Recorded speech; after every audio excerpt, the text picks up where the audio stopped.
being a wife. So, this is what it's like being a wife.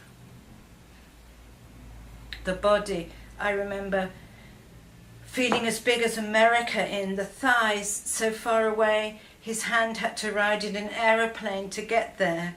The giggles I heard adults giggling with, I was puzzled about and felt much too solemn to try. Buttons unbuttoned by somebody else, not me. The record player, neither of us were able to stop what we were doing to turn off the smell of fish I dreaded I'd never get used to.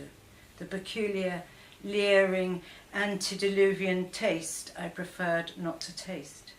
The feeling of being on the edge of something everyone older than us had wasted and not understood, as we were about to do. His pink hand gripping my breast as if his life depended on it, the shame of the thought of the mirror reflecting all this seemed long ago, yet somehow authentic and right. Being a wife is like acting being a wife, and the me that was her with him in the past is still me. What every woman should carry. My mother gave me the prayer to St. Teresa. I added a used tube ticket, Kleenex, several polo mints, furry, a tampon, pesetas, a florin.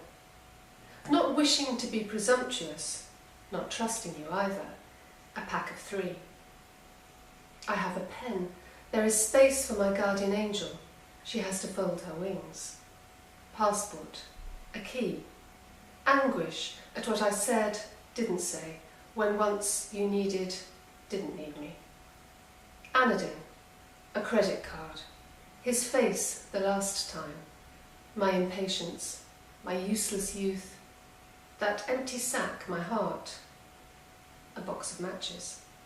This poem is called The Poet, and what I had in mind when I was writing it were all the poets whom I will never read, who might live in places where they can't be published, write in languages that might never be translated into English, and yet I know such people are doing some of the most essential work, and it matters that it be written.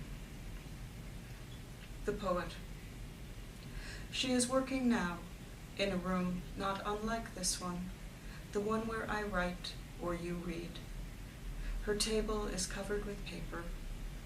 The light of the lamp would be tempered by a shade where the bulb's single harshness might dissolve, but it is not. She has taken it off. Her poems, I will never know them, though they are the ones I most need. Even the alphabet she writes in, I cannot decipher. Her chair. Let us imagine whether it is leather or canvas, vinyl or wicker. Let her have a chair, her shadeless lamp, the table. Let one or two she loves be in the next room. Let the door be closed, the sleeping ones healthy. Let her have time and silence, enough paper to make mistakes and go on. Glad of these times. Driving along the motorway, swerving the packed lanes, I am glad of these times. Because I did not die in childbirth, because my children will survive me, I am glad of these times. I am not hungry. I do not curtsy. I lock my door with my own key, and I am glad of these times.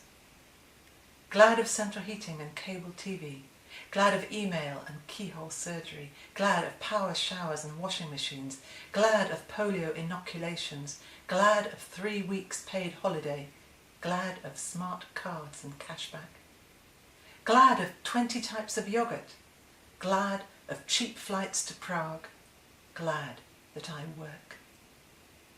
I do not breathe pure air, or walk green lanes, see darkness, hear silence, make music, tell stories, tend the dead in their dying, tend the newborn in their birthing, tend the fire in its breathing.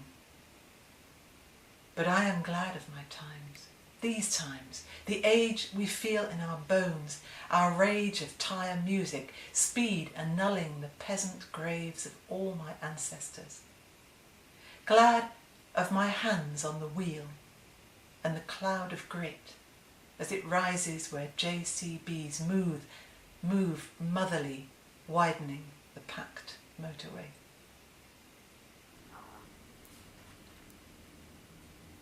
Weathering. Literally thin-skinned, I suppose.